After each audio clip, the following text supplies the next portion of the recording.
Welcome to Bruce Hurwitz Presents Meet the Experts. I'm your host, Bruce Hurwitz of Hurwitz Strategic Staffing. You can find us on the web at hsstaffing.com. I hope you consider us for all your staffing, career counseling, and professional writing needs.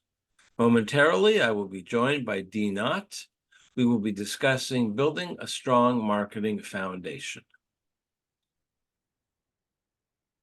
Meet the Experts is sponsored by P&K CPAs. P&K is a full-service accounting firm. They provide accounting and consulting services to businesses ranging from startups to small and mid-cap companies to nonprofits as well as high net worth individuals. Contact them today for a free consultation at info@pk-cpas.com or call them at 973-882-8810. They will be happy to be of service. Dee, welcome to the program. Hey, it's good to be here, Bruce. Thank you so much for asking me. It is my pleasure. Please take a moment or two and introduce yourself to our viewers.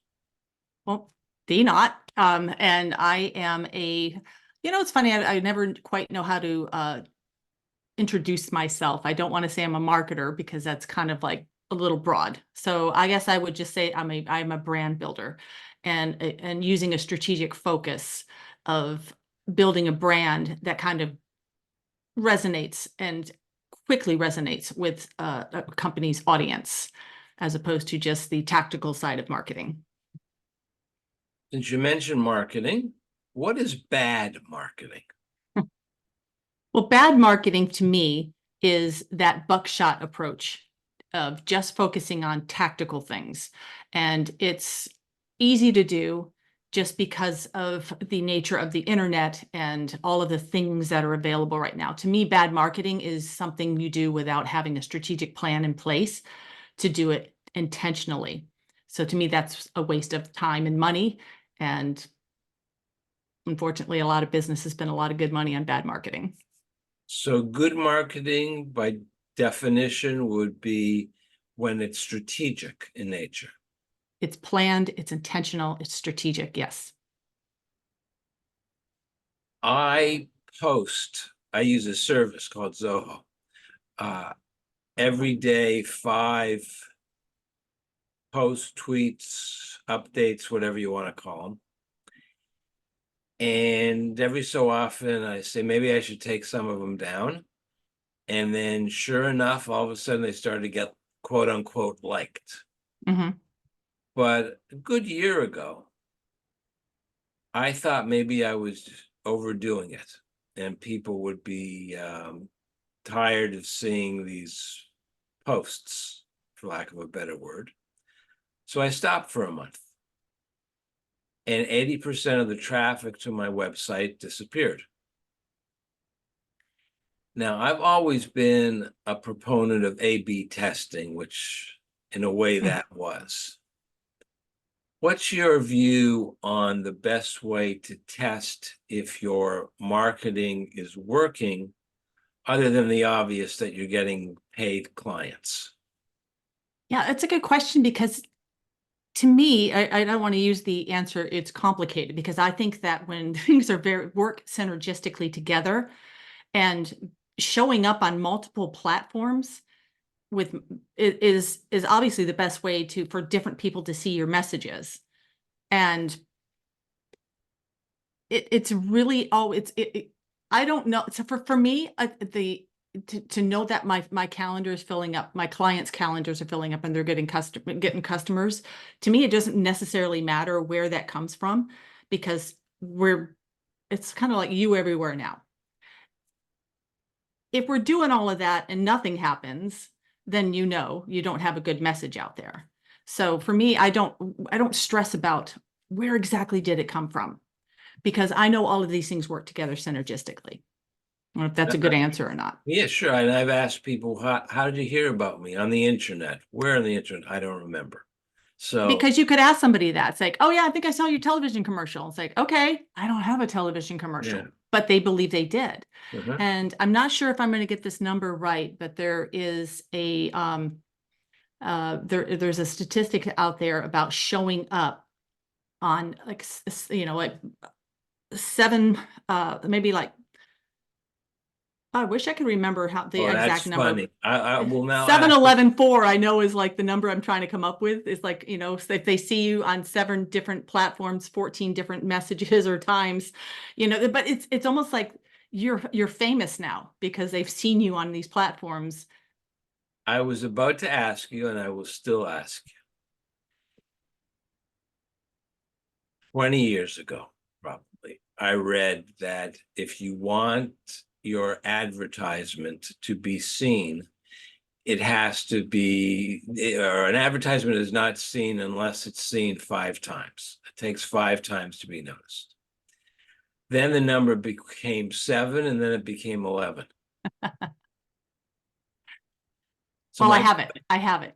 I'll Yeah, share this. go ahead. So it's if we spent 7 hours together, 11 interactions between us, and have met in 4 separate locations, that's actually a bonding thing, how we know each other and like and trust each other. And it's the same, and it was proposed that that was the same for your marketing content. So being out on social media, if they saw you over here, then they see you over here, like, oh, that's Bruce. He must know what he's doing. I feel like I know this man. So My question, thank you. My question was going to be and is, how do you break through the noise? well, it's interesting that, and this was the part of the foundational pieces, because one of the first things that we're going to do is you have to break through the noise by honing in on a particular audience, as opposed to just trying to like, well, I do all these things, so I'm going to talk about all the things to all the people and hope that somebody hears me. But unfortunately, that just goes out and it's the same, everybody else is doing the same thing. So how many messages do we get? 10,000 a day? And so why would you think your one little message is going to get through if it's not completely honed in on a particular target audience and actually speaking to a specific need and a specific outcome that they're looking for? So that, to me, is how you do it, is to get very specific about who you're talking to. And the best news is you can keep repeating that. You don't have to like, oh crap, well, if I don't talk to everybody, then I'm never going to get all the things that I do out there. But you can, if you single and target and repeat that process over and over. My favorite marketing story, and I don't remember where I read it, and I don't remember who it involved, but it actually occurred. There was a company who had a marketing company for 20 years. And the owner of the company, the client, went to the owner of the marketing company and said to him, I've been paying you tens of thousands of dollars, hundreds of thousands of dollars over the years to oversee my marketing campaign. And every time I want to change something, you say no. What am I paying you for? And the response was to say no, because if you change your marketing, you're going to lose. And he didn't change his marketing. The only example I can think of is DW40, or is it WD-40? The oil. WD-40, yeah. Yeah, the oil. That's all they do. And the only change they've ever made in the product is the red tube on the can and the nozzle. It's the same thing. They're not like 3M that went out into a gazillion things. Simple. We make a lubricant that works. And if you go to YouTube, you can find out it does other things, such as I found out, and it works, getting adhesive off of surfaces. Yeah. How much of marketing is if it ain't broke, don't fix it? I'm with you on that. And that's one of the first things we do when we're, I'm going through any discovery calls or we're starting out. It's like, so tell me what's working. I want to see what's working, because they're here for a reason. They're obviously they're not getting a lot of results or the results that they want, but it's very possible that there's something there already that they've, like you said, they started doing and then kind of dismissed because, oh, look at all the fancy things to do, and things get put by the wayside. So I always like to go back. So let's talk about what was working and what can we do to bring that back and put it in today's, atmosphere or what have you. So there could very well. I think it's funny because when you look at marketing that happened back maybe in the 30s and the 40s and maybe even the 50s, it was super clear. And because a lot of things were very local, but now we went national, and now a lot of businesses are thinking, oh, as a small local business, I want to replicate what those big businesses are doing. And it's like, you don't have the pockets for that. Yeah. Be clear, stick to what you do, and let people know very clearly what you do. There's no reason to go beyond that right now. There was one company that launched their product during the Super Bowl. They had a 1 30-second, I guess it would have been, commercial, which cost God only knows how much, and it was a success. I forget, it wasn't Apple with the hammer throw, it was something else. And I'm in this meeting. This was when I was on the board of the Manhattan Chamber of Commerce. And this member said, he's got deep pockets and he's thinking of doing that. And there wasn't one person in the room that didn't think he was out of his mind. But he was absolutely convinced. And I said, well, give me a call when you've made up your mind, and I'll see if I can help you. And my help was going to be convincing him not to do it. And he called me up and he said,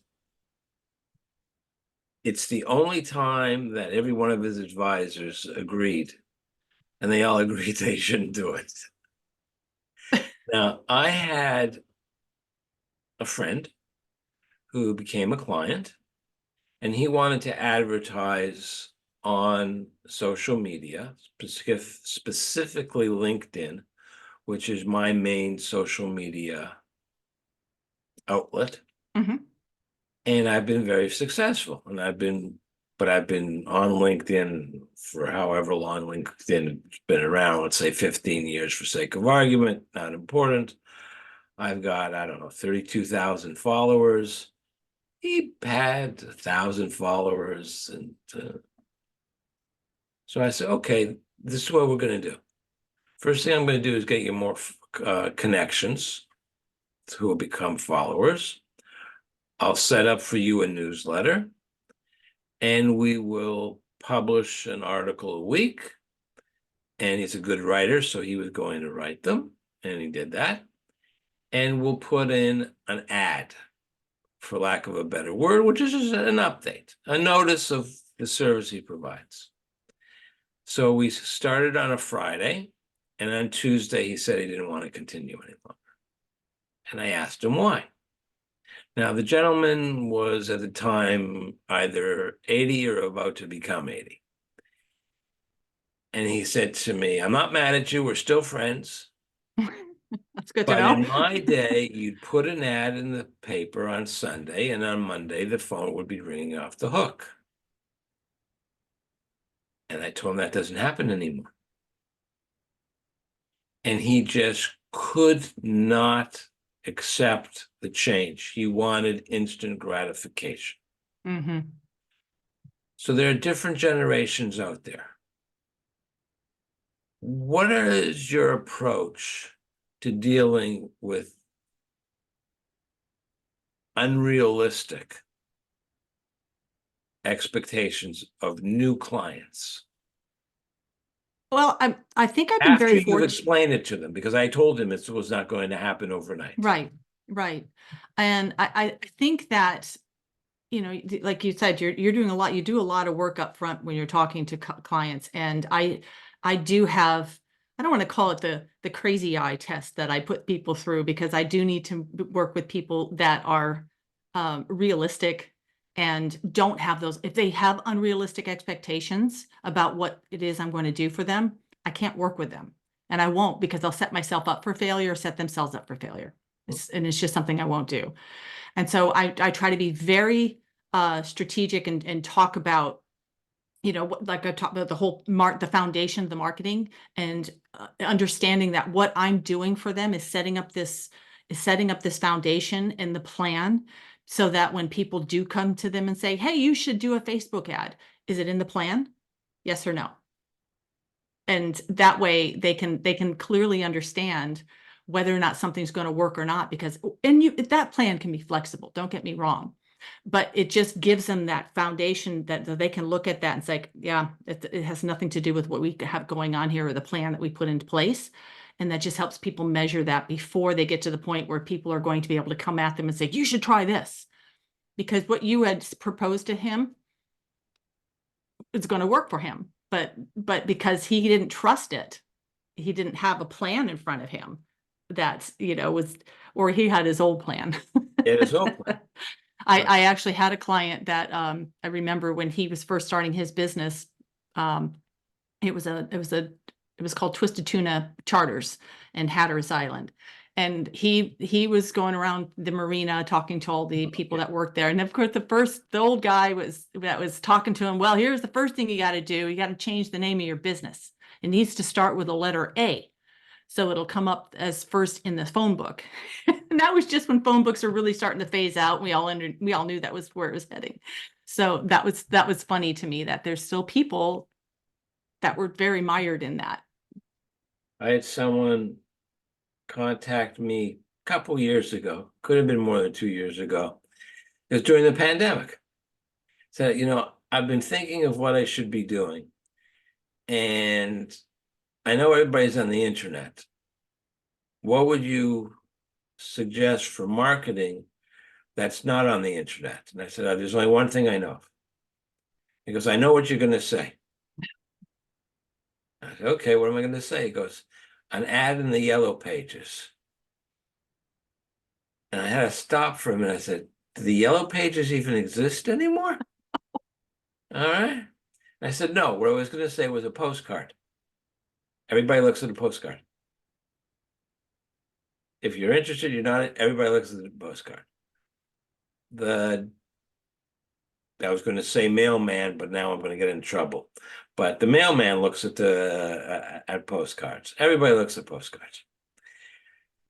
In any event, we started with what's bad marketing. What is a bad marketing plan? No plan. It's a good answer. Because you can't have a bad one. Because if you have a plan, you've had some thought and you have it laid out in front of you. And now you can test what you've put out there to see, is this working or is it not working? And to me, I would choose that over just somebody randomly trying things and hoping it works and not understand. And then you can't possibly know when something works. Like you had talked about before. If I have a plan in place and things are starting to happen, whatever that metric is that you gain as use as success, if that starts happening, then your plan is working. But if you just tried random things and something was happening, like crap, where did that come from? How can you replicate it? Mm-hmm. Now, I remember that the Manhattan Chamber of Commerce had a day-long, I forget what we call it, not important, but it was a day-long event at different locations. And the president, who had been there forever, and her right hand, both women. And they wanted to have an event that featured women. So we decided on marketing. And we went to a large marketing firm, very well known, the name of which I am forgetting. If it comes to me, it comes to me. In any event, it's very interesting. Panel of 4 women, I think, and the MC, facilitator, whatever you want to call her, was a woman. And all of a sudden, after about 20, 25 minutes, people started to get up and walk out. So I followed them and I said, what's the problem? And they said, well, they're talking about $1 million marketing campaigns they worked on. That's not for us. We've got, One guy said, I've got maybe $500 I can put in. Another said, I can do better. I can $1,000, $2,000. Go back in, sit down. I'll talk to the facilitator. So I went over to her. I said, this is the problem. Quietly, so no one could hear. The examples they're giving are of 6 and 7-figure budgets. These people have 3, 4, maybe 5-digit budgets. It's not relevant for them. Can they give some examples of lower end marketing campaigns on which they've worked? And she said, okay, I understand. I'll talk to them. And she did. Very diplomatically went over, and it was a game of telephone. Said to the first one, went to the second, third, and they couldn't do it. It was either they weren't able to change their speech and their presentation, and there are people who can't do that, or they just didn't have anything. So half the people walked out. How important, or is there anything more important than starting a marketing plan with a budget?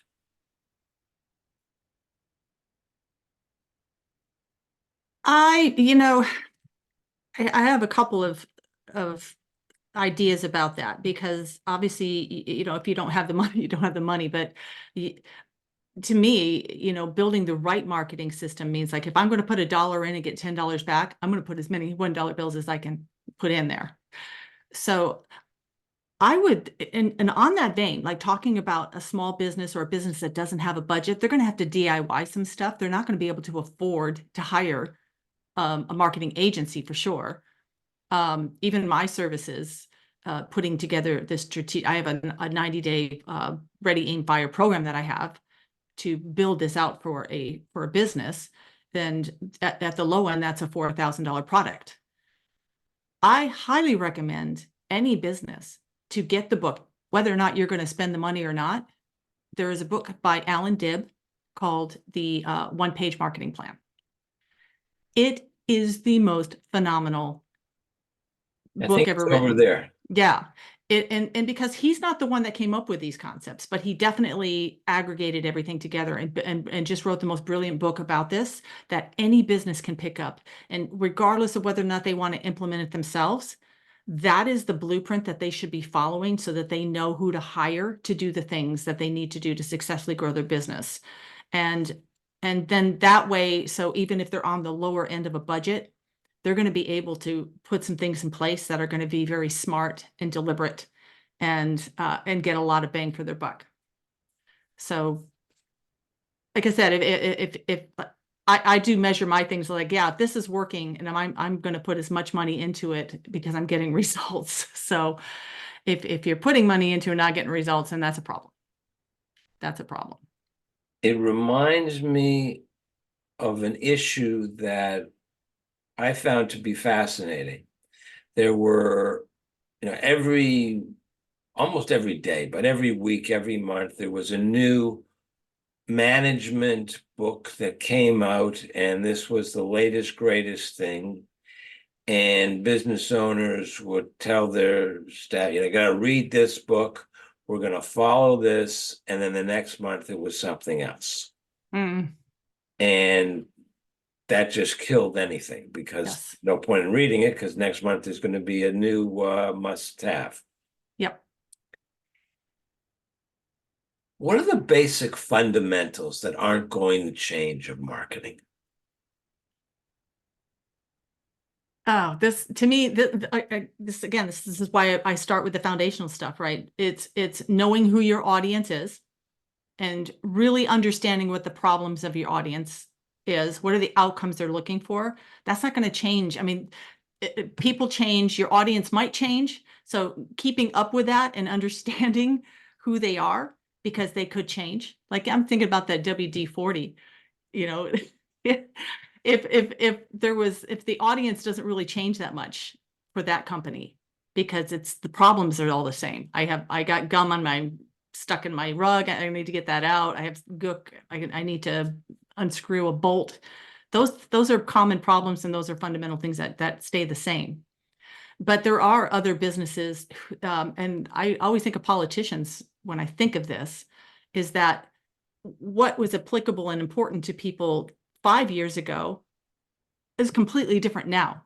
So if you don't understand what your audience is going through and what they really want, and you're talking about stuff from 5 years ago, you're not going to win that election. And same with your marketing. You really have to understand what your audience is, where they are right now, what are the problems that they're having, and then sort of push the solution that you have. You could have 20 solutions, but just push the one that's going to fix the problem, as opposed to talking about all the others. So that to me is very foundational. And then putting together the offer that's going to really resonate with them. Like, what is that going to look like? And then putting together, I think lead gen is a foundational piece. To me, you own your market. You have to own your email list. I don't know if we've talked about that before. If you're putting all your hopes on social media platforms, that can go away tomorrow. And if your business goes away with it, you're screwed. So the foundational piece to me is to own your market, own your email list, and that, and concentrate. I would put my money into building that for sure, so they can always get my message out to them. So to me, that those two are the two, and then having and investing in an amazing email follow-up system and nurture system and sales emails, because email, I don't, as much people say they're annoyed by it, it still gives a tremendous ROI. Can't think of the numbers right now, but it's still pretty high. So to me, that is. And then in investing in your content that is relevant, and it's gonna land with people. It's gonna add value to them. So to me, those are like the foundational pieces of any good marketing that need to be heavily invested in. Dee, I have one final question for you, and I'll make us magically appear. Is there anything that I have not asked you that you wish I had asked you? And if I had asked you, what would you have said? It's fun. I get so into a conversation that I really wasn't, nothing else was swimming around my head about that. I think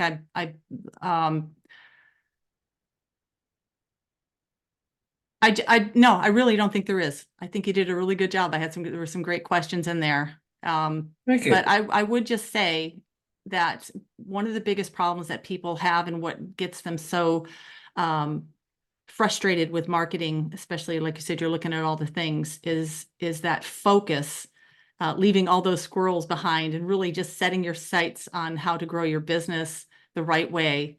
And that's going to take building a really strong message, a really strong strategy, so that you are always in control of your message and your business, and don't ever just leave it up to some marketing agency. You have to own that first, and then you go and find the help Well, to get those things I put. thank you profusely on my own behalf, on behalf of the viewers. This was, I'm not even going to call it an interview. This was an excellent conversation, and I thank you profusely. Well, thank you so much as well. I'm Bruce Hurwitz. Thank you for watching. And as always, please stay focused on success.